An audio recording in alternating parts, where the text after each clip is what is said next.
하나님 말씀 시편 119편입니다. 129절부터 136절까지인데 오늘은 저번 시간에 129, 130절까지 강의했기 때문에 131절 한 절만 오늘 쉬는 날이기 때문에 우리도 한 절만 하고 좀 빨리 집에 가서 쉬도록 그렇게 하겠습니다. 131절 한 절입니다. 그러나 129절부터 읽도록 합니다. 시작. 주의 증거가 기이함으로 내 영혼이 이를 지키나이다. 주의 말씀을 열무로 우둔한 자에게 비추어 깨닫게 하나이다. 내가 주의 계명을 사모함으로 입을 열고 헐떡였나이다. 아멘. 주의 계명을 사모함으로 내가 입을 열었나이다. 입을 열고 헐떡였나이다. 이 본문을 가지고 계속해서 하나님께서 베풀어준 은혜를 함께 받도록 그렇게 하겠습니다. 기독교와 이방 종교와 다른 점이 있다면, 이방 종교는 사람이 만들어 놓은 우상이나 어떤 형상을 섬기지만, 기독교는 하나님께서 하나님의 뜻을 하나님의 종들에게 계시로 보여주시고 그 계시의 말씀에 의해서 사람들이 순종하고 살도록 하신 이 계시 종교가 바로 기독교입니다. 그러므로 기독교인들이 신앙생활하면서 체험 종교로 신앙생활하면은 여러분들은 기독교 안에 있는 이방 종교를 섬기고 있습니다. 그래서 기독교와 이방 종교의 차이점 중에 가장 중요한 게 뭐냐? 내가 기독교 안에서 하나님이라는 이방 종교를 섬기고 있는가? 아니면 실제로 살아계신 창조주 하나님을 섬기고 있는가? 구분을 할 수 있는 것이 뭐냐? 이방 하나님이라고 하는 이방 종교를 믿는 사람은 하나님을 믿되 체험 신앙을 가져요. 따라서 합시다. 체험 신앙. 이것은 이방 종교를 믿는 신자와 똑같습니다. 아주 이게 중요한 말이에요. 나는 기도하다가 방언을 했습니다. 기도하다가 환상을 봤습니다. 기도하는 중에 꿈을 꿨습니다. 나는 음성을 들었습니다. 나는 환상을 봤습니다. 십자가를 체험했습니다. 그리고 기적 같은 능력을 경험했습니다. 이것은 이방인들이 체험하는 거예요.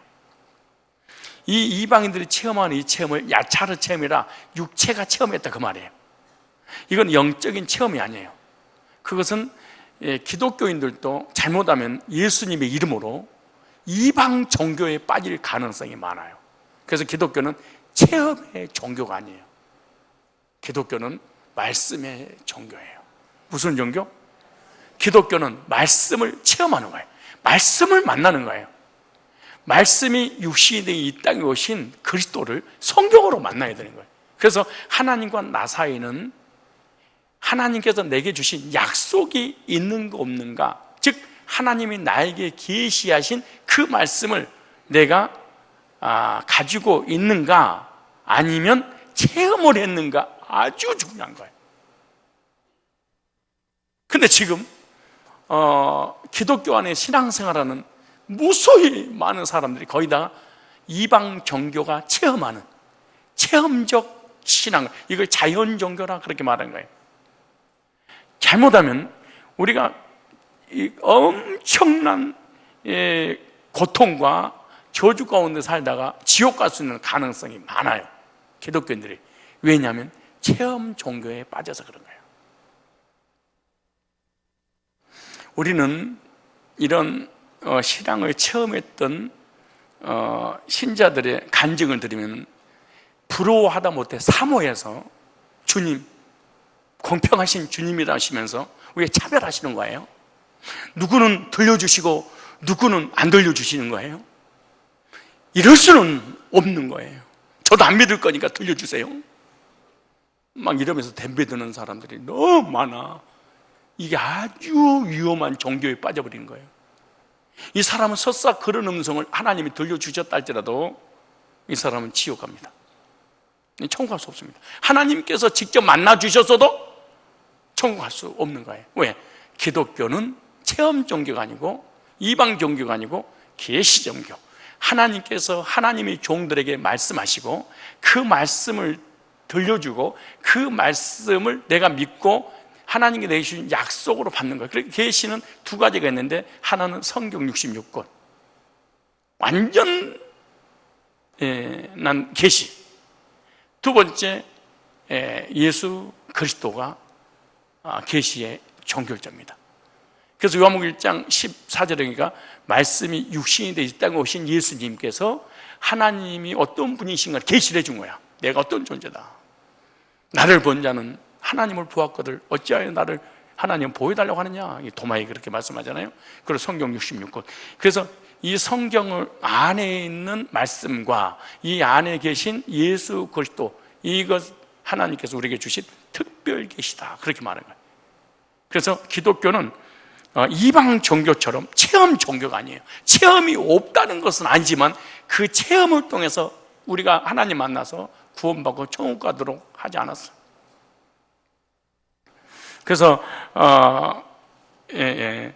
기록된 말씀과 육신이 되어서 이 땅에 오신 예수 그리스도를 통해서 하나님께서 우리에게 보여주시고자 하는 모든 계시를 다 보여주셨기 때문에 여러분의 구원의 근거가 예수 그리스도 안에서 하나님께서 주신 약속의 말씀이시기를 축복합니다.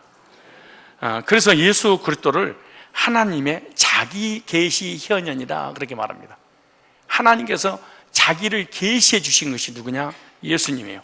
그래서 예수 그리스도는 하나님의 아들이요, 또 말씀으로서 하나님이 어떤 분이신 것을 보여주러 이 땅에 오신 분이 예수 그리스도예요. 그래서 예수님의 말씀이 곧 하나님의 말씀이요, 예수님을 본 것은 곧 하나님을 본 것이요, 예수님을 영접했다면 하나님을 영접한 겁니다. 아주 중요한 말씀이에요. 말이 하나님께서 보내신 예수님을 믿는 것은 하나님을 믿는 자요, 하나님께서 보내신 예수님을 만난 사람은 하나님을 만난 사람이요, 예수님께서 보내신 주의 종들의 메시지를 증거할 때 그 메시지를 영접한 자는 예수님을 영접한 자요, 꼭 하나님을 영접한 자요, 이렇게 말하는 거예요. 그래서 마태복음 10장이라든가 10장 1절 이하에 또 42절 이하에 보면 예수님께서 그렇게 말씀하세요. 어느 성에 가든 어느 마을에 가든 예수 그리스도 나를 증거해라. 그걸 받지 않으면 어떻게 해라? 먼지도 털어버려라, 그렇게 말하는 거예요. 그리고 너희를 영접하는 자는 나를 영접하는 것이요, 그렇게 말하죠. 나를 영접하는 것은 나 보내신 이를 영접하는 것이요, 이렇게 말해요. 한번 찾아보세요. 마태복음 10장 한번 보세요. 마태복음, 오늘 본문 그대로 놔두시고요. 마태복음 10장 1절 계속해서 쭉 말씀하시면서 보세요. 40절에 시작. 너희를, 10장 40절 시작. 수도. 너희를 영접하는 자는 나를 뭐하는 것이요? 영접하는 것이요. 그러니까 너희들을 누가 보내신 거예요? 예수님이. 누구 말씀 전하라고? 예수님의 말씀을 전하라고. 그러니까 그들에게 예수님의 말씀을 주셨기 때문에 그 말씀을 증거할 때 그 말씀을 영접하는 것은 누구를 영접하는 거예요? 예수님을. 그러다 보세요. 나를 영접하는 자, 나 보내시는 하나님을 영접하는 것이요. 반대로 제자들이 복음을 전할 때 제자들을 영접하지 않았어. 그럼 누구를 영접하지 않는 거예요? 예수님을. 예수님을 영접하지 않는 건 누굴 영접하지 않는 거예요? 하나님을. 그런데 주의 종들이 전하는 메시지는 영접하지 않고 기도하고 금식해서 체험함으로 하나님 만났다는 것은 엄청난 죄악이고 우상숭배고 잘못된 신앙이고, 이거는 이방 종교인이에요. 그러니까 기독교 안에 있는 이방 신을 섬기고 있는 거예요. 아주 위험한 거예요. 하나님께서 주신 말씀을 믿고 그 말씀에 의해서 살아가는 사람이 바로 기독교인들입니다. 그래서 예배의 중심에는 항상 하나님 말씀이었습니다. 근데 요즘은 강대상에서 10분 설교가 유행하고요, 아예 철야예배도 없어지고 오후예배도 없어지고 완전히 인본주의로 돌아가는 시대가 도래해버렸어요. 이게 무시무시한 무서운 시대. 하나님의 음성을, 말씀을 듣지 못하도록 만들어버렸어요. 이게 하나님 주신 특별 계시의 말씀이 바로 성경 66권이요, 또 이 안에 있는 예수 그리스도의 구속이요, 그 구속을 통해서 우리에게 죄사함받고 영생을 주시겠다고는 이 완전하신 약속의 말씀이 근거한 믿음을 우리가 가져야 될 것입니다. 그런데 성경에서 제일 긴 장이 바로 말씀을 찬양한 시편 119편, 아주 성경 전체의 중요한 내용들을 이렇게 기록해 놨습니다. 그래서 시편 119편의 주제가 뭐냐? 법, 계명, 규례, 법도, 이런 단어가 다 하나님 말씀을 똑같은 얘기를 하는 거예요. 율법, 계명, 법도, 규례, 다 하나님 말씀. 그래서 그리스도인의 삶은 하나님의 말씀에 의해서 이루어져야 되는데, 나의 삶은 말씀에 의한 삶인가? 말씀에 근거한 신앙생활인가? 내 자신을 돌아봐야 됩니다. 나는 체험적 신앙을 가지고 있는가? 아니면 어떤 감정적 신앙을 가지고 있는가?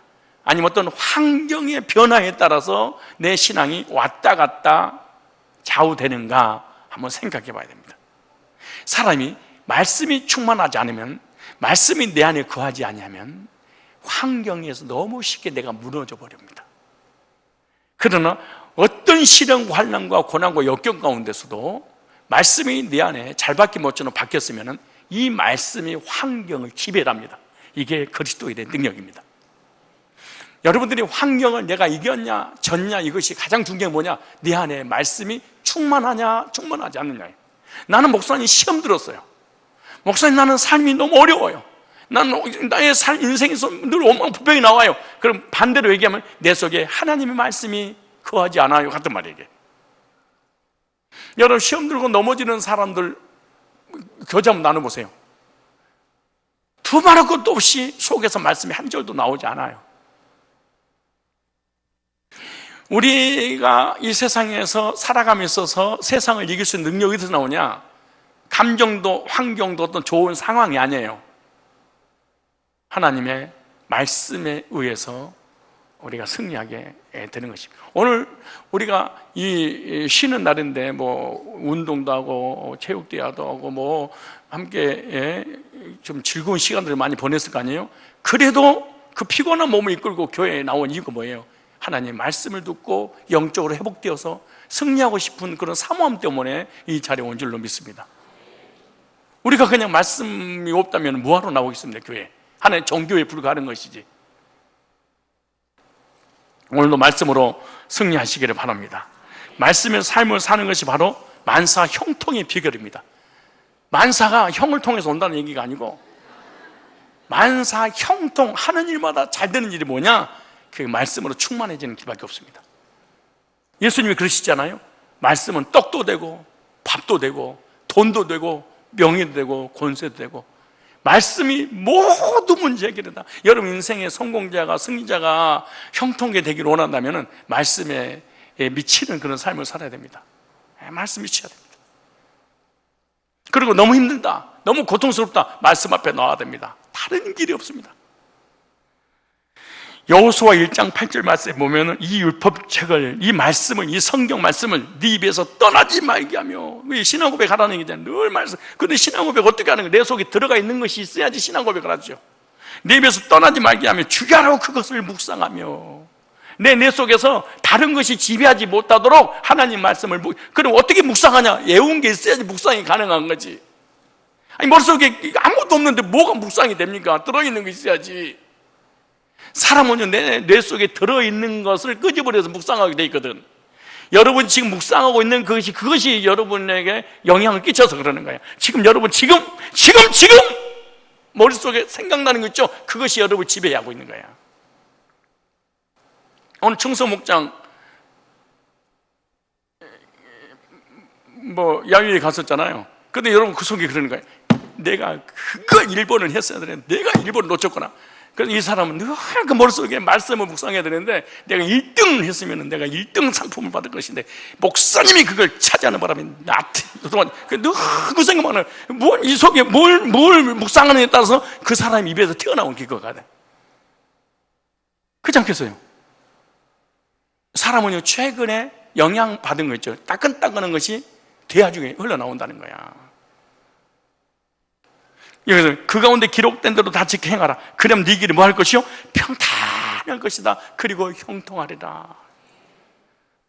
하나님 말씀을 듣고 읽고 묵상하고 삶 속에 적용하면 네 인생길 내가 평탄하게 해줄 거야.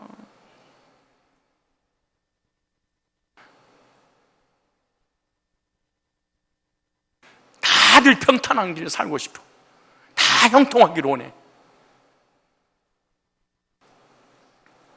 그런데 묵상을 하질 않아. 말씀을 듣지 않아. 내 머릿속에 말씀이 없어.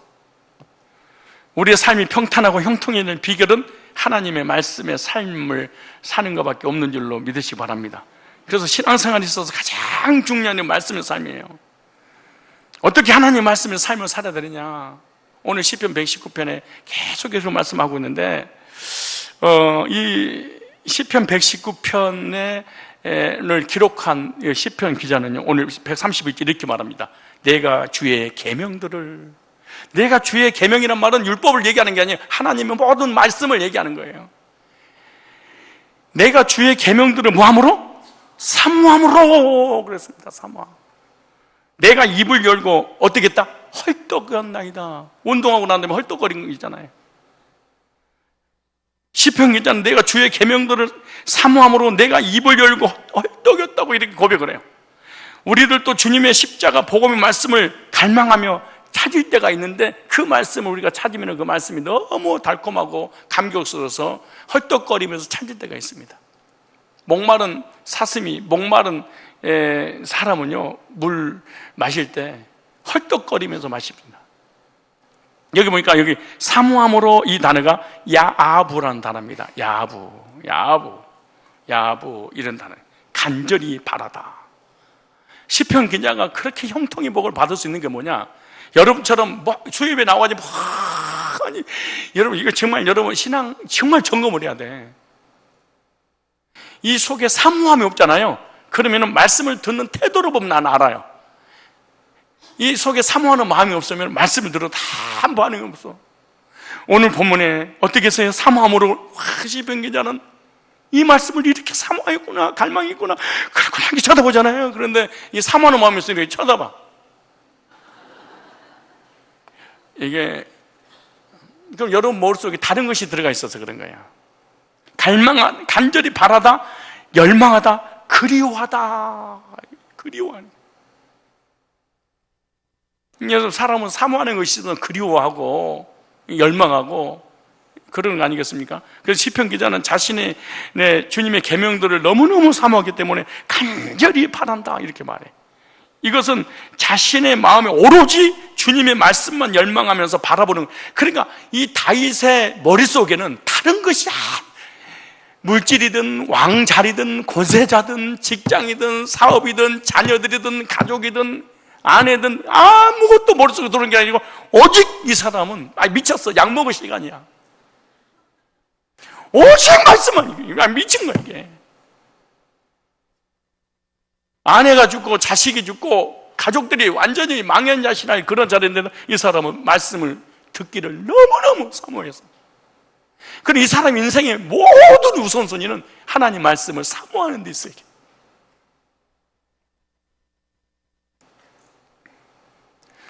오직 하나님 말씀만 그리워하면서 어디에 있든지 주님의 말씀만 생각났다 그래.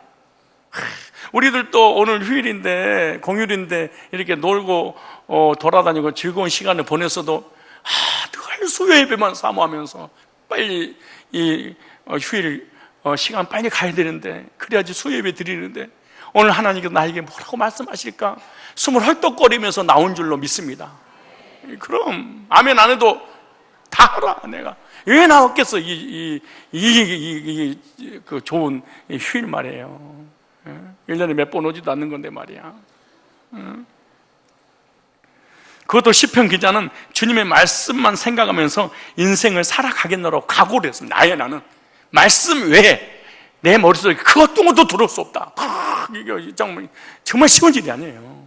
우리는 말씀 말고도 들어올 게 너무 많아. 이놈 저놈, 이돈 저돈, 이명예 저명예, 이지정 저지자, 온갖 것을 머릿속에 그냥 잡탕들을 다 집어넣어버리는 거야. 근데 다윗은 내 머릿속에 아무것도 들어오지 못하고 오직 하나님 말씀만 채우리라. 그러니까 하나님께서 다윗만 보면 환장을 하시는 거예요. 이런 용어 하나님께서 써서는 안 되지만 하나님이 장이 있다면 꼬일 정도로 다윗을 좋아하신 거예요. 너무 하나님 말씀을 좋아하니까. 여러분도 사람하고 교제 나눌 때 내가 무슨 말을 하면 상대방이 돼. 예. 어쩌면 그런 말씀을, 당신의 말씀 한 절 한 절, 한 단어 한 단어 놓칠 것이 없어요. 달고 업무에서 잠깐만 녹음 좀 할게요. 막 그래봐. 그럼 얼마나 그 사람을 좋아하고, 뭐든지 그 사람이 원하는 거 해주고 싶지 않겠어요? 응? 누구를 하나님이 은혜를 주시고 복을 주겠습니까? 여러분요, 그 독수리라든가 그 새들 먹이를 물려다 주는 그 어미가 있잖아요. 그래 입을 제일로 크게 벌리는 그 새끼한테 주고 어떤 새끼는 죽어버린다는 게 입을 안 벌리고 있으니까. 하나님 말씀이 선포될 때 사모함으로 숨을 헐떡거리는 이 사람을 상대로 하나님께서 더 형통케 주실 거 아니겠습니까? 저도 마찬가지입니다. 우리 성도들 사랑의 우선순위가 뭔지 아십니까? 내가 성도를 축복하고 사랑하는 우선순위는 다른 데 있잖아요. 말씀의 반응입니다. 이 사람 누가 축복해 주세요 하지 말할 필요가 없습니다. 말씀을 전할 때 말씀 받아는 태도를 보고 내가 축복하고 싶은 거예요. 이게. 여러분 말씀 받을 때 어떠세요? 왔다가 그냥 하십니까? 멍 때리다 가십니까? 아니 머릿속에 온갖 잡탕들이 들어가 있습니까? 이 사람은 결단했습니다. 내 머릿속에 말씀만 채우리라. 물질도 명예도 권세도 세상 그 어떤 것도 내 머릿속에 우선순위가 될 수 없다. 하나님이 너무너무 기뻐하시는 거지. 예? 그 이유가 뭐냐? 칼, 단순, 주체가 능동됩니다. 내가 어떻게 완료 시제로 끝냈습니다. 미완료도 아닙니다. 나는 죽을 때까지 내 머릿속에 하나님 말씀만 놓고 저장해 있습니다. 미완료가 아니고 완료로 다 끝냈어. 뭘로? 능동대로 나는. 주님의 말씀이 너무나 좋아서 마음속에 간절히 원하고 또 원하고 사모했던 사람 중에 한 사람입니다. 우리들은 어떻습니까? 우리들도 시편 기자처럼 예수 안에서 거듭나서 구원받은 하나님 백성 아닙니까? 십자가의 복음의 말씀을 잊지 않고 시편 기자처럼 거듭났다면 항상 기억해야 됩니다. 잊어버릴만 하면 기억하여 주님을 그리워하는 마음을 마음속에 떠나서는 안 됩니다. 우리가 주일 예배 드리고 오후 예배 드리고 수요예배 드리고 철야 예배 드리고 새벽 예배 하고 또 목장 예배 드리는 이거 뭐예요? 주님 잊어버리지 않으려고. 주님을 계속 기억해야 되지 않습니까? 그러면 주님을 계속 기억하는 방법이 뭐예요? 그분의 말씀을 듣는 것밖에 없어. 들으면 자동으로 주님이 기억돼. 여러분 벌써 하나님의 말씀을 들으니까 벌써 주님이 생각나고 하나님이 떠오르고 하나님하고 친해지는 그런 느낌이 들지 않겠습니까? 하나님께서는 말세가 되면은 이 세상에 교회 안에 또 우리 마음속에 영적 기갈을 보낸다. 딱 영적 기갈. 그러니까 이 시대도 복음이 희귀해서 복음을 찾기가 어려운 시대가 올 거다. 이래. 우리 한번 아모스를 한번 찾아보세요. 아모스 한번 찾아보세요. 아모스 8장. 아주 중요한 말씀이에요. 말세에 대해서 하나님께서 예언해 놓기를 지금 이 시대입니다. 또 이 시대입니다. 1283페이지입니다. 아모스 8장 11절. 잘 보세요. 주 여호와께서 찾으셨죠. 가라사대 보라 날이 이를지니라. 성산 교인들의 심령과 성산교회 교회와 이 시대의 교회와 목회자들과 교인 속에 보세요. 뭐래? 기근을 땅에 보내리니. 뭘 보내리니? 땅에 기근을 보내리니. 이 말은요 영적 기근을 말씀하고 있는 거예요. 자 보세요. 그때 얼마나 피폐하고 말씀을 듣지 못한 이 기갈로 인한 얼마나 교인들이 방황하는가 볼까요? 기근을 땅에 보내리니 양식이 없어 주림이 아니요. 그러니까 육적 양식이 아니야. 주림이 아니요. 물이 없어 가람이 아니요. 여호와의 말씀을 듣지 못한 기갈이라. 사람이 이 기갈, 혼돈과 공허와 흑암을 채우려고, 이것을 없애려고 사람들이 전 세계를 쫓아다니면서 인터넷 뒤지면서 말씀을 받으려고 하는, 전 인터넷을 뒤질 뿐만 아니라 CBS, CT에서 굿뉴스, 그 TV부터 시작해서 부흥회, 기도원, 온갖 목회자들 다 만날 거라는 거야. 왜? 내 영혼의 이 목마름을 적셔달라고. 근데 뭐지, 뭐라는가? 사람이 이 바다에서 저 바다까지, 북에서 동까지 비틀거리며 여호와의 말씀을 구하려고 달려 왕래하되 어찌 못하리니. 그날의 아름다운 처녀와 젊은 남자가 다 갈아여 피곤하라. 젊은 청년들이, 교인들이 막 방황한 거라는 거야. 막 이단에 빠져버리고 말씀을 들으려고, 기도원에 빠고, 신비주의에 빠고, 율법주의에 빠고. 왜? 말씀을 들으려고, 진짜 찾으려고 하다가 너무 공허하니까. 근데 보세요, 무릇 사마리아의 죄된 우상을 가르쳐 맹세하 이르기를 다나 네 신의 생조를 가르쳐 맹세하는 거이 하고 쭉 얘기하면서 뭐냐, 사람은 엎드려주고 다시 일어나지 못하리라. 아모스 예언 중에 가장 심각한 예언이 말씀의 기근에 대한 예언을 얘기하는 거야. 때가 되면 이 세상에 말씀을 들을 수 없는 기근의 때가 올 것이라는 거야. 이게 말씀의 기근은 뭐냐? 성경책이 없거나 설교를 듣지 못한 게 아니라는 거야. 말세가 되면 한 집에 성경이 대여섯 권씩 꽂혀 있으리라. 자기 집만 막 주석이 몇 줄이 꽂혀 있으리라. 인터넷만 열면 온갖 설교들이 막 넘치리라. 서점에 가면 목회자 쓴 책이 풍년을 이룰 것이다. 이게 다 있어, 이게. 근데 하나님의 진리 말씀인 구속의 복음을 찾지는 못하리라.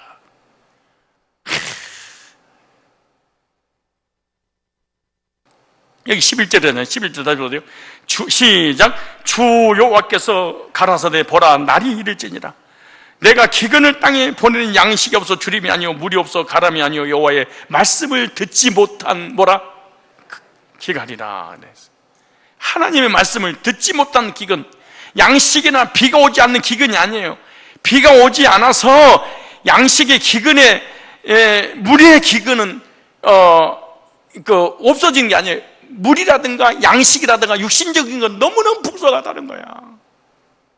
그런데 하나님의 말씀을 듣지 못한 기근이라. 말씀의 기근은요, 따라서 합시다. 복음을 듣지 못한 기근이다. 영혼들의 생수가 되고 양식이 되는 말씀은 복음입니다. 예수 그리스도의 십자가의 복음은 영혼의 양식이며 생수입니다. 한국 강단 설교 들어보면요, 90% 이상이 율법주의 아니면 신비주의 아니면 도덕과 윤리. 내가 누누이 얘기하죠. 율법이 잘못된 것도 아니고 도덕과 윤리적인 설교도 잘못되는 것도 아닙니다. 신비한 어떤 체험을 강조하는 것도 잘못됐다고 볼 수는 없습니다. 왜? 나름대로 하나님을 사모하는 거기 때문에. 근데 그런 것을 듣게 되면은 은혜는 되는데 복음은 아니야. 근데 많은 사람들이 은혜와 진리를 착각해. 여러분, 신앙생활 하다가 은혜가 안 되면 교회를 떠나서 다른 교회에서 말씀 들으면 마음이 평안해지면 느낌이 없습니다. 아, 은혜 받았다 그럽니다. 그러니까 자기 감정을 만져줘서 평안하면 은혜 받았다. 그 은혜의 내용이 뭐냐? 모릅니다. 찬양 듣다 울면은 여기 하나님이 계신가 봐. 은혜 받았다 그래. 도덕적인 부모님을 섬기지 못하면 불효자는 하나님께서 독수리가 눈을 뽑아버리듯이 미래 비조롭게 만들어버린 박이러분 목사님 은혜 받았습니다. 막 울어. 은혜는 돼. 근데 복음은 아니야. 은혜는 돼. 진리는 아니야. 이건 하나님 내 영혼을 살리는 것이 아니고 내 혼을 살리는 메시지지 내 영혼을 살리는 게 아니거든요. 영혼을 살리는 복음을 들을 수 없는 것은 말씀의 기근입니다. 많은 설교자들이 있습니다. 말씀을 가르치는 목회자들이 너무너무 많습니다. 복음을 듣기 어려운 시대가 되어버렸습니다. 복음을 들을 수 없는 것이 뭐냐? 말씀의 기근을 만나갑니다.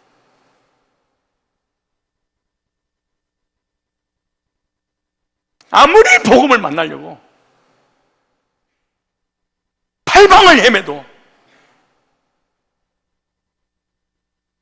우리 교인들이 우리 그래서 신앙생활 하다가 피치 못할 사정으로 해서 외국을 간다든가 지방으로 내려갈 경우가 있잖아요. 오늘도 몇 군데를 전화했습니다. 아무개 집사님 진짜 충성스러운 일꾼인데 지방으로 발령 나서 가는데 혹시 그 교회 이 교회는 어떻습니까? 이 교회는 어떻습니까? 이 교회는 어떻습니까? 이 교회는 어떻습니까? 보낼 수가 없대요. 보낼 수가.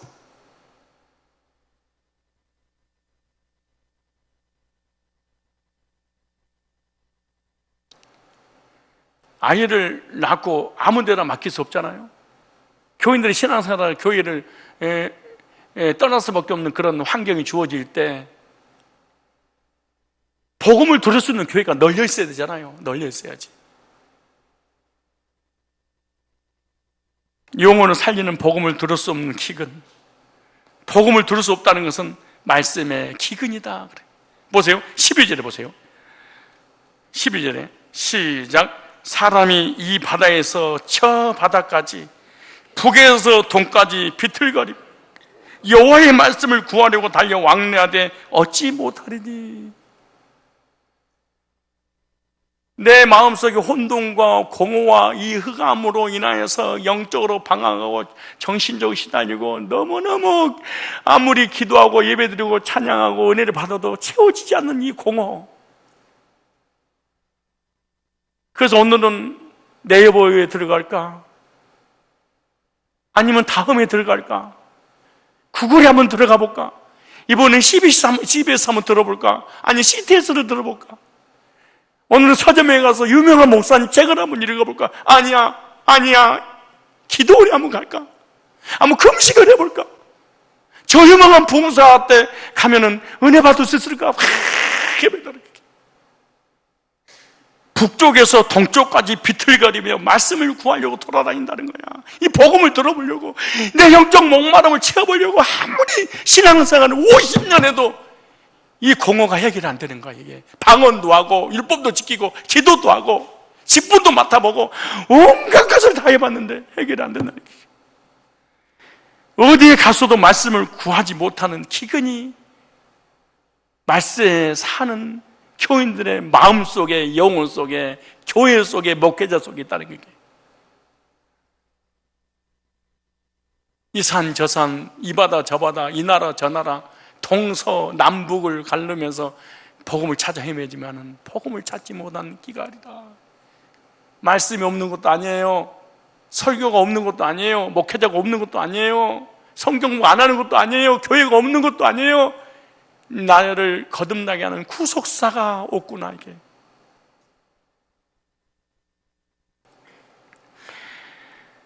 복음을 듣는 것은 기근 중에 생수를 만난 겁니다.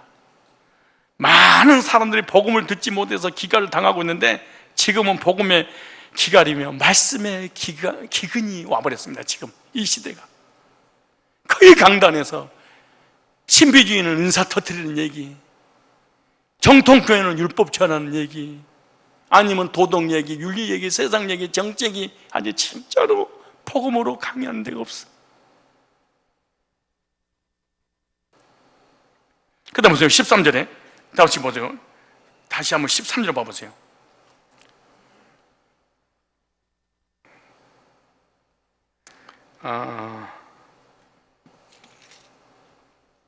시작.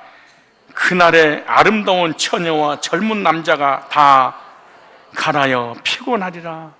무슨 말이에요? 말씀을 듣지 못해서 13절, 14절로 쓰러지리라.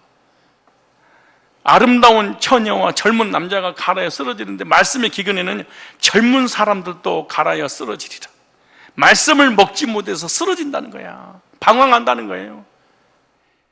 정통교회에서 복음을 전해주지 않으니까 갈급하고 가라니까 말씀을 들으려고 하다가 신천지 빠고 안상홍에 빠고 정명석에 빠고 통일교회 빠고 사이비 이단에 빠고 신비주의 빠져버리고 신사도에 빠고 인도권에 빠고 온갖 이단들이 판을 치는 겁니다. 왜? 복음을 들려주지 못하니까. 영혼을 살리고 세우는 것은 복음의 말씀인 줄로 믿습니다. 복음의 말씀을 먹으면 생명을 얻게 되는 거예요. 복음의 말씀을 먹으면 이상하게 힘을 얻습니다. 그 목사님 그러는 거예요. 목사님 신기해요. 아무리 피곤하고 힘들다가도 구원론 복음만 전하면 막 어디서 그 힘이 내가 나오는지. 그리고 그리 신기해요. 어떤 선교사님도 그러시는 거야. 선교사님들이 통역할 때 너무나 힘들 때. 근데 뭐가 힘드냐? 가장 힘들 때가 설교할 때 앞뒤도 없는데 불러 주여 아멘 할렐루야 이걸 따라서 하려니까 죽겠다는 거야. 이게 내용도 없고 자 믿습니까? 할렐루야 아멘. 막 피곤이 지쳐버린다는 거야. 근데 목사님은 설교를 2시간 3시간 동안 해도 피곤하지도 않고 능력이 막 샘솟듯이 솟는 이유가 뭐예요? 그래서 그러니까 이것이 복음의 능력 아닌가. 그 목사님도 그런 거예요. 이 복음만 전하면 힘이 난다는 거예요. 어디서 그런 힘이 나는지. 우리도 마찬가지. 복음을 전하거나 복음을 들으면은 모든 피곤도 사라지고 방황도 사라지고, 예? 막 힘이 나고 어떤 능력인지 모르지만 인생 뭐 별거 있어? 약 먹을 시간 약 먹으면 되는 거지 뭐. 나 인생 그런 거야 뭐. 또 집에 가서 또 자빠지더라도 그냥 이상하게 복음은 능력 힘이 있어요. 근데 도덕을 이런 건 은혜는 되는데 힘이 없어, 능력이 없어. 자기 서름에 울고 말이에요. 따라서 합시다. 영혼을 살리고 세우는 것은 복음이다. 복음의 말씀을 먹으면 힘이 나고 신앙도 성장하는 거예요. 분별력도 생기고. 복음을 듣지 못하면 영혼으로 반드시 쓰러지게 돼 있어요. 못 일어나는 거예요. 복음을 듣지 못하면 생명을 얻지 못하고 영혼이 죽게 될 수밖에 없어요. 지금은 많은 영혼들이 복음을 듣지 못해서 쓰러지고 있다는 거야. 어떤 성도는 우리 교회 와가지고 오자마자 내 설교도 안 듣고 등록 먼저 하더라고. 아니 설교도 안 듣고 어떻게 등록 먼저 합니까? 그랬는데 성도들 얼굴 보고 등록했대. 얼굴이 어째서 그래요? 어쩌면 모든 사람들이 웃고 즐고 뭐가 그렇게 행복한지 보니까 생긴 것도 못생긴 것 같기도 하고 가진 것도 없는 것 같고 아니 뭐 별거 없는데 얼굴 보니까 너무너무 행복해 보여서 등록했대. 그래서 왜 그래요? 저 우울증이에요 그러더라고. 그러면 그렇지. 그래서 저 해결됐어요. 그러니까 저분들도 다 우울증 중심들이라고. 저분은 우울증 10년근이고 저분은 5년근이고 저분은 20년근인데 다 해결됐다고 그러면 저도 가능한 거예요 그러더라고. 그럼 쟤네들도 안 가능한 줄 알았더니 가능하고 저 웃는 거 봐봐. 얼마나 즐거우면. 그래서 등록한 사람도 있어. 비가 오지 않는 기근은요 육신이 죽게 되고 쓰러지지만 말씀의 기간은 영혼들이 쓰러지고 죽게 되는 거예요. 양식의 기근보다 더 심각한 기근이 복음의 기근입니다. 말씀의 기근입니다. 이게 내 영혼의 목마름을 채워주는 거예요. 예수님께서 오병의 기적을 일으켰잖아요.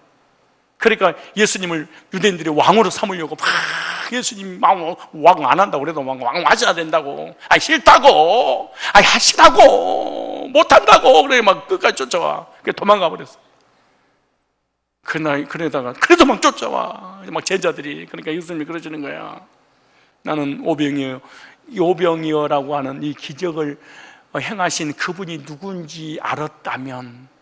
근데 오병이어 이 먹는 그 양식을 너희를 구하러 온 것이지 이 기적을 일으키는 나를 믿으려고 오지 않지 않느냐 하면서 주님께서 십자가에 못 박혀 죽으시고 부활하신 생명의 하늘에서 내려오신 생명의 떡이 생명의 양식이 영원한 양식이 나를 믿는 자는 나를 먹는 자는 영원히 목마르지 않고 죽지 않고 영생하리라 이 말씀을 하자마자 제자들이 죄다 뭐라는 줄 아세요? 어렵도다. 누가 알아듣겠느냐? 그리고 한 명씩 하면 다 떠나. 기가 막힌 일이지.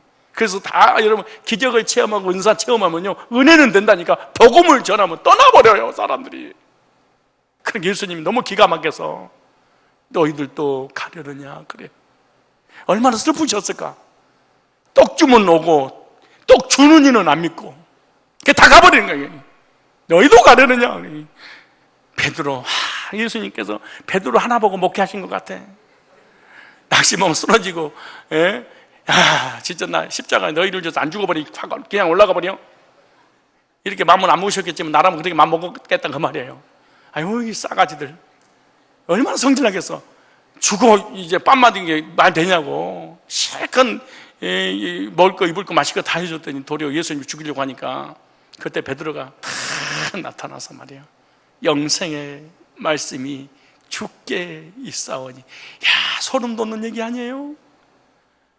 내가 어디를 가오리까? 여러분에게 묻습니다. 너희들도 가리겠느냐? 성산교회 영생의 말씀이 있사오는데 어디를 가오리까? 그만큼 방황했으면 됐지 얼마나 또 방황합니까? 가끔가다 외식은 할 수 있을지언정. 응? 쌀밥은 너무 맛있게 먹으면 나중에 지겨워가지고 보리밥 생각날 때가 있어요. 응? 복음을 하도 들으니까. 그 지혜가 충만하다는 소문을 듣고 스바 형이 찾아왔잖아요. 금은 부활을. 그 말씀 딱 듣고 나니까 소문 들었던 대로 진짜로 당신은 그 천하의 당신보다 더 지혜로운 사람이 없습니다. 그러면서 다 고백하기를, 솔로몬의 밑에서 말씀을 듣는 그 이스라엘 백성들이여, 신복들이여, 너희들은 복되도다. 이같이 말씀을 날마다 듣는 사람이 어디냐? 나는 수천리 길을 왔건만. 물론 거기서도 그 말씀을 들으면서도 맨날 들으면서 좋은 사람이 있었겠지. 없었겠습니까? 피곤하지. 근데 수천리 길에 와서 졸겠습니까? 서바 여왕이. 근데 예수님이 그러시는 거야. 내가 너희들 심판한다고 생각하지 마라. 요나와 이제 니느웨 백성과 서바 여왕이 심판하리라. 왜냐하면 그들이 전하는 그 전공이 나란다. 그 지혜의 근원인 솔로몬이 지혜로운 말씀을 전했던 그 지혜의 주체가 나야. 근데 내가 왔다. 그 나를 영접하지 않아? 스바 여왕이 심판할 거야. 니느웨 백성이 심판할 거야 그러잖아요. 영생의 말씀이 주께 있사오니 내가 어디를 가오리까?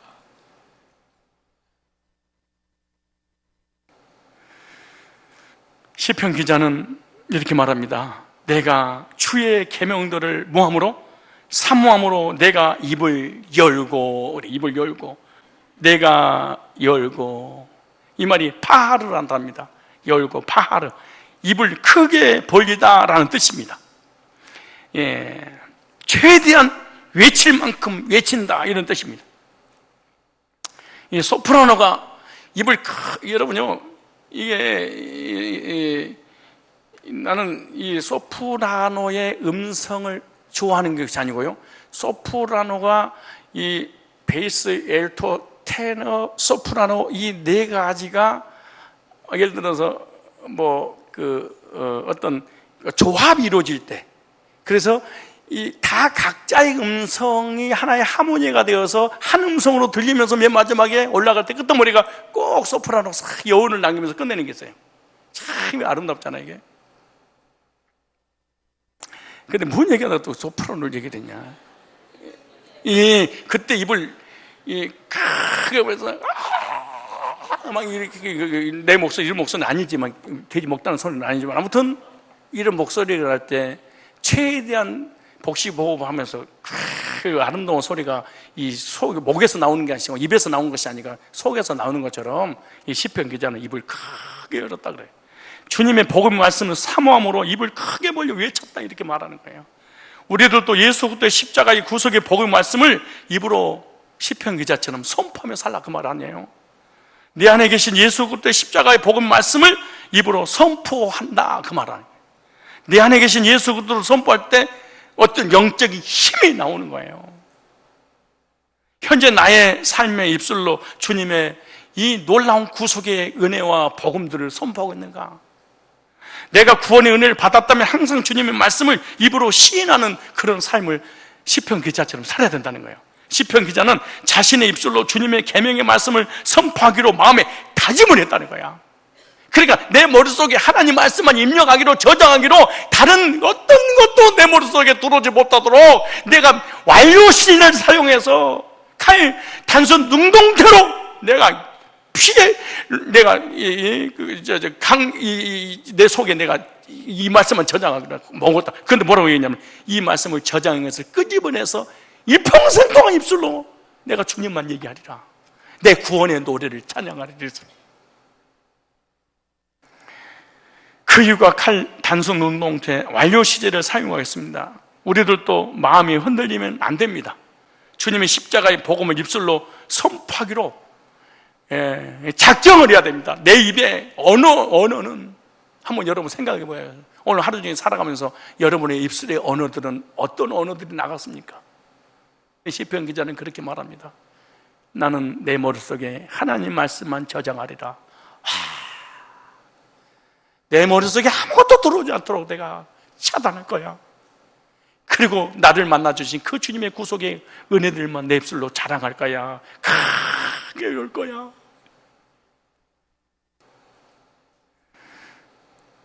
우리들도 그래야 될 줄로 믿습니다.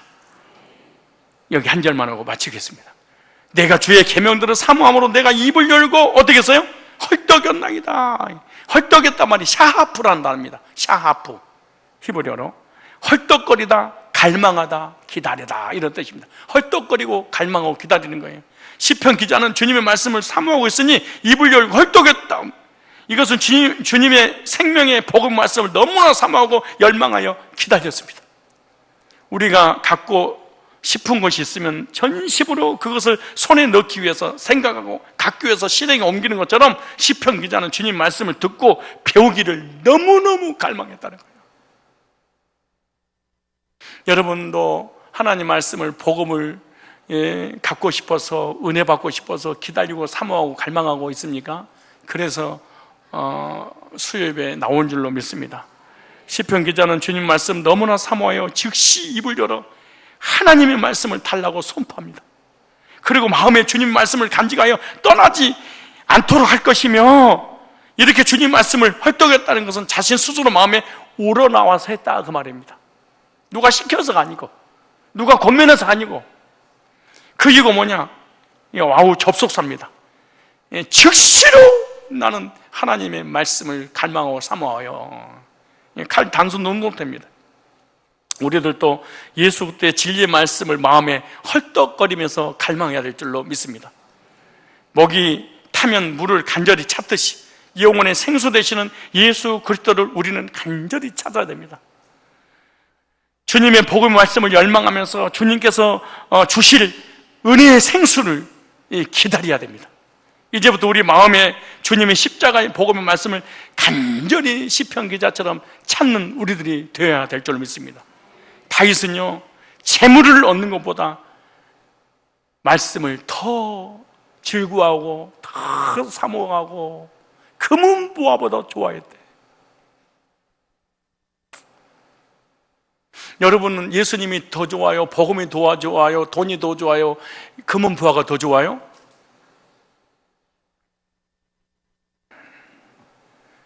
성경을 읽는 것이 시편 109편, 119편, 103절 보니까 주의 말씀의 맛이 내게 어찌 그리 단지요.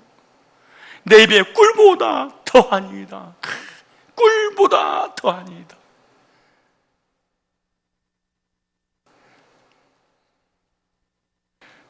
성경을 읽고 듣고 묵상하고 주의 선지자를 통하여 선포된 말씀을 듣는 이 내용들이 너무너무 성경 읽기보다 다르다고 그렇게 고백하는데, 여러분 어떻습니까? 성경 읽기가 꿀마시기는커녕 오히려 졸리고 딱딱하고 잠이 안 올 때 내 여보 수면제 가져와 그랬더니 아내가 성경책을 갖다 줘. 나는 참 나에게 그래도 잠이 안 와. 목사님 저 멀리 뵈는 시온성 틀어드릴게. 교회만 오래 다닌다고 해서 신앙이 성장하는 게 아닙니다. 육신적으로 나이만 먹으면 육신적으로는 반드시 성장하게 되겠죠. 그렇지 않겠습니까? 영적으로는 하나님 말씀을 얼마나 먹고 소화를 시켰냐에 따라서 신앙 성장이 좌우된다 이렇게 생각하면 됩니다. 직분이 교회 연조가 절대로 신앙의 연조가 우리 신앙을 성숙시키지 않습니다. 누가 하나님 말씀을 복음을 더 많이 듣고 더 많이 깨닫고 그 말씀 묵상하는 데 따라서 신앙의 성숙도입니다. 교회 직분이 아니에요. 왜 우리 속에 사랑이 충만하지 않고 감사가 충만하지 않고 기쁨이 충만하지 않는 이유가 뭐냐? 하나님 말씀이 충만하지 못하기 때문에 그렇습니다. 성도의 신앙과 교회에 와서 말씀을 들으면서도 겨우 졸면서 간신히 듣고, 그런 사람이 어떻게 신앙이 성장할 수 있겠습니까? 집에서 말씀 묵상하고 큐티하고 뿐만 아니라 교회 와서 정신을 차리고 말씀을 듣고 말씀에 화답을 하고 말씀을 듣기 위해 설득거리는 사람하고 신앙의 차이가 정말로 다릅니다.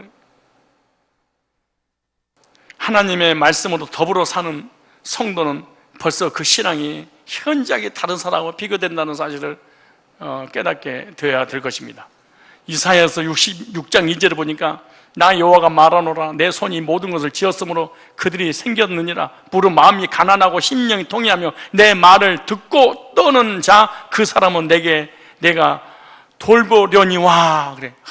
하나님 말씀을 바라고 기대하고 사모하고, 오늘도 너무너무 많은 시간과 너무나 많은 힘든 일들이 있었지만 그래도 불구하고 하나님 말씀을 듣기 위해서 수협에 나온 모든 사람 하나님께서 돌아봐 주리라 이래 말해요.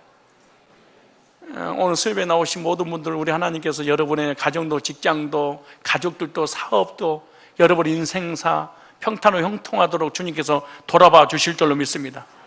계시록 1장 3절 말씀 보니까 이 예언의 말씀을 읽는 자와 듣는 자들과 그 가운데 기록한 것을 지키는 자는 복이 있나니 때가 가까움이라. 이 예언의 말씀을 읽는 자와 듣는 자와 그 가운데 지키는 적용하는 자는 복이 있나니. 말씀을 통해서 복을 받고 말씀을 통해서 은혜 받고 말씀을 통해서 우리 인생사 해결되는 것이지, 말씀 없이는 우리는 살아갈 수 없다는 사실을 인정해야 될 것입니다. 우리 한번 성경 찾아보세요. 여호수아 1장 7절, 오늘 우리에게 주신 약속의 말씀으로 받으시고 힘을 얻으십시오. 이사야 여호수아 1장 7절에 오직 너는 마음을 강하게 하고, 여러분 마음을 강하게 하십시오. 극히 담대히 하여 나의 종 모세가 네게 명한 율법을 다 지켜 행하라. 좌로나 우로나 치우치지 말라. 여러분 환경 때문에, 어떤 상황 때문에 여러분의 신앙이 좌우로 흔들리는 신앙이 되지 마시고 말씀에 근거한 믿음을 가지고 승리하시기 바랍니다. 보세요. 그리하면 어디로 가든지 형통하리라.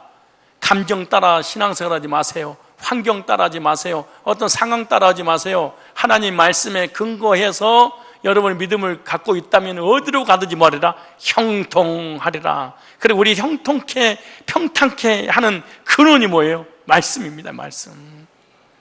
8절에 이 율법책을 네 입에서 떠나지 말게 하며, 여러분 가정이든 직장이든 가족이든 남편이든 아내든 우리 부모님이든 나의 사업이든 모든 삶이 정말로 잘되고 행복하기를 원한다면 다른 사람에게 핑계대지 말고 여러분 인생의 여러분 삶의 주체가 내 어떤 환경이 아니라 납니다. 내가 은혜 받고 내가 충만하면 하나님은 나머지를 해주시는 거예요.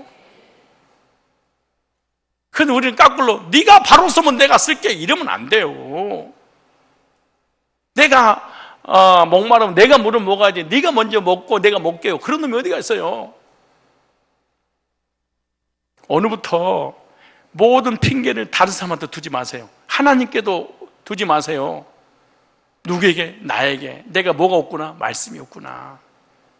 우리 남편이 돈 좀 많이 벌어다 줬으면 좋겠어요. 그럼 네가 말씀으로 충만해지세요. 그럼 하나님 저쪽을 바꿔주는 거예요. 우리 주변이 확 뒤집어졌으면 좋겠어요. 그럼 네가 좀 뒤집어 놓으세요. 약 먹을 시간에 네가 약 먼저 드세요. 세상 불신자들도 여보시오 누구를 원망하랴 이런 노래가 있어. 세상에서도. 근데 그리스도인들이 무슨 누구를 원망해. 원망하기는.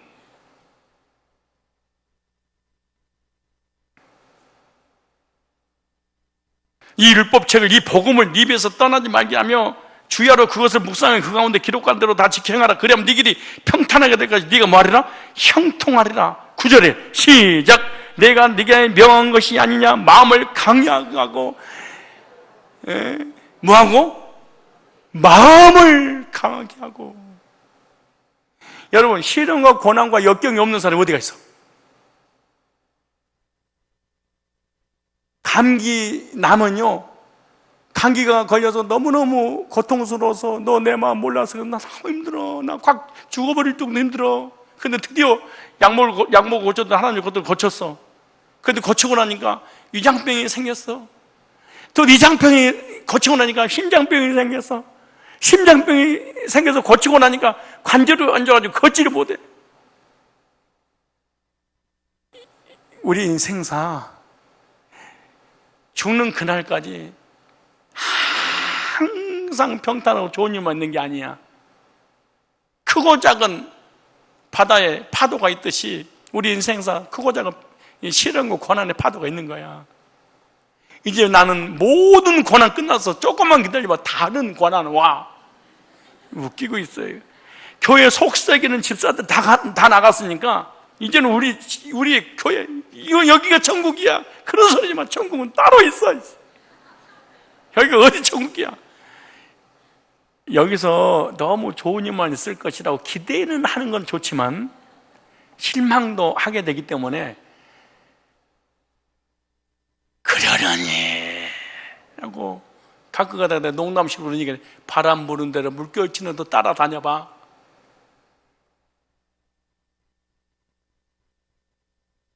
발바닥 친다고 되는 문제가 아니야. 때가 있는 거야. 때가. 이 아이야는 이것도 우리 그 자매들이 결혼한다고 목사님 결혼했어. 근데 드디어 결혼했어. 결혼하자고 그렇게 나는 이제 나 자유 얻었네, 너 자유 얻었네, 우리 성산교회 자유 얻었네, 우리 청년들이 없어질 때 우리 청년들이 없어. 이번 금년에만 네 쌍이 또 결혼해. 9월, 10월, 11월, 12월까지 싹 달달마다 있어. 하다못해 다 간대. 너도 나도 다 간다는 거야. 근데 보내놓고 나니까 알터니가 빠졌어. 하나님 살렸습니다. 저를 살려주셨네요. 능력 없는 목사라고 소문낼 뻔했는데 우리 교회 왜 노처녀만 있습니까? 얼마나 목사가 기도하라고 능력 없으면 그때 가슴이 얼마나 자유야. 한 달, 두 달 되는데 가슴이 또 메어지기 시작해. 얘가 안 생겨? 이거는 이제 결혼보다 더 힘들어. 결혼 안 하고 처녀를 쓰면 애 없으면 당연하지만은 결혼한 애가 없네. 또 사랑하는 애들이. 주여, 아유, 평안할 날 없어. 얘 하나 또 생겼어. 얘가 속세계 사춘기래요. 그래, 진짜 진짜 이게 없습니다. 이게 목회자가 무슨 평탄할 날이 어디가 있습니까? 아까 누가 찬송 부르대. 주 안에 누가 그래 나한테 목사님은 스트레스를 어떻게 풀리고 미워하는 사람 어떻게 미워하는 걸 어떻게 해결하고 목사님 괴롭힌 사람 어떻게 그 해결하세요? 어떻게 목사님은 사세요? 나 또 그래. 아까 누가 그러더라고요. 그랬어요. 주 안에 있는 나에게. 네, 두 가지로 해결된다. 첫째, 주 안에 있는 나에게 딴 것이 있으랴. 돌아서면 이 찬송 부르고 나면은 풀어졌다가 집에 가면 또 딴 것이 오더라도 이게 풀어지고, 두 번째, 설교 한 수가 싹 풀어진다. 설교와 찬송 두 가지면 딱 하면 나랑 풀어져 버릴 때, 그러니까 내가 건강하게 살지. 내가 네게 명한 것이 아니냐. 마음을 강하게 하고 담대해라. 두려워 말며 놀라지 말라. 네가 어디로 가든지 네 안에 나 여호와가 너와 함께하는 말씀의 삶을 사는 사람에게, 말씀으로 충만한 사람에게 하나님 말씀을 나에게 묵상하고 삶 속에 적용하고 내 머릿속에 말씀만 저장하리라.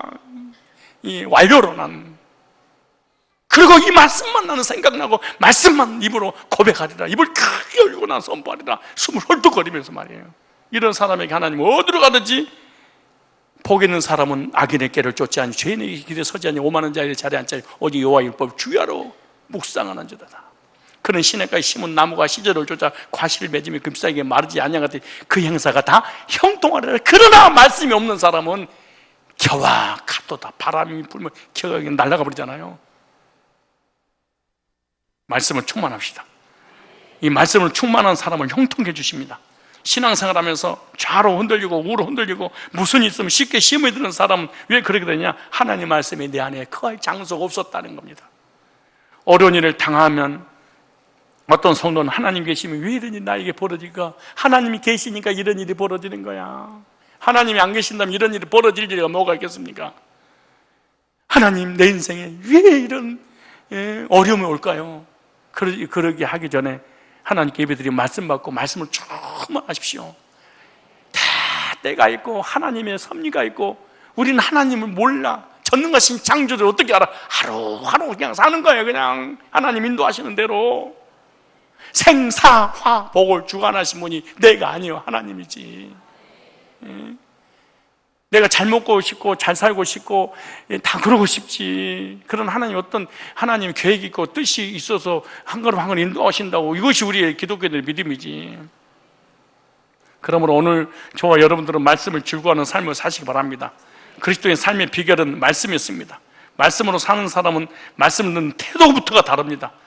들으면서 하나님께서 오늘 내게 주시고자 하는 말씀을, 어떤 말씀입니까? 귀를 기울이고 말씀 듣고 은혜 받는 것을 귀하게 여기는 성도들, 그 성도들에게 하나님께서 시편 기자에게 주셨던 영육간의 큰 은혜와 또 시편 1편의 복과 계시록 1장 3절과 여호수아 1장 7절로 8절로 9절의 말씀으로 통해서 큰 형통케 되고 평탄케 되는 그런 복을 주실 줄 믿습니다.